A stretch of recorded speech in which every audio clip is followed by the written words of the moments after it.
7 trilyong SHIB tokens ang inilipat mula sa mga exchange na Bitvavo at Paribo habang may malaking update ang Shiba Inu. Bago po tayo magpatuloy ay nais ko lamang po munang bigyang linaw ang aking disclaimer kung saan ang nilalaman po ng video na ito ay hindi po ito isang financial advice. For education and information purposes lamang po ang layunin nito. Nais ko na rin pong magbigay babala na wala pong kahit anumang group chat ang Pinoy Crypto Trader.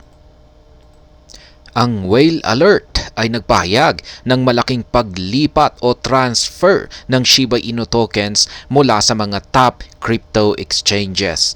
Ayon sa kanilang pahayag, ang Bitvavo at Paribo na dalawang kilalang exchange ay naglipat ng 6.88 trilyon na SHIB tokens na may halagang $57.65 million patungo sa dalawang hindi kilalang wallets.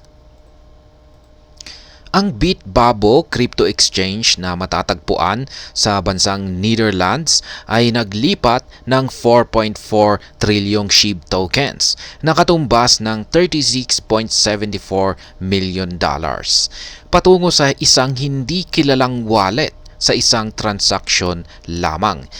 Ang paglipat o pag-transfer ay naganap mga 15 oras na ang nakaraan at ito ay nagdulot sa recipient na maging ika-26 na pinakamalaking holder ng Shiba Inu. Ilang oras pagkatapos, ang atensyon ay lumipat naman sa Paribo, isang exchange na matatagpuan sa bansang Turkey. Dahil sa isang wallet na konektado dito na tinatawag na Paribo 5 ay gumawa ng malaking pag-transfer or paglipat ng 2.48 trilyong SHIB tokens na nagkakahalaga naman ng $20.91 million patungo sa hindi kilalang wallet. Ayon sa datos mula sa etherscan.io, ito ang ikalawang malaking transaction mula sa recipient wallet noong January 29, 2023. Ang hindi kilalang wallet ngayon ay may hawak na 2.60 trilyong SHIB na nagkakahalaga ng $21.82 million. Kaya ito ang ika-33 na pinakamalaking holder ng Shiba Inu. Ang development na ito ay nagaganap bago ang inaabangang launching ng The SHIB Magazine na inanunsyo ng Shiba Inu team.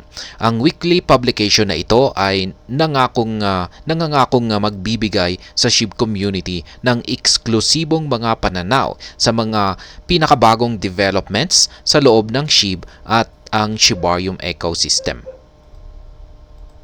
At hanggang dito na lamang po tayo sa video na ito mga ka-crypto. Sana po ay inyong nagustuhan ang aking paliwanag sa video na ito. Kung inyo po itong nagustuhan, pakiclick lamang po ang like button nito. Para naman po sa mga bago lamang dito, kayo po ay aking inaanyayahan para mag-subscribe. Pakiclick na rin po ang bell icon nito dahil ito po ang siyang magsisilbing notification nito sa mga bago kong videos na akin pong ina-upload sa aking YouTube channel na ito.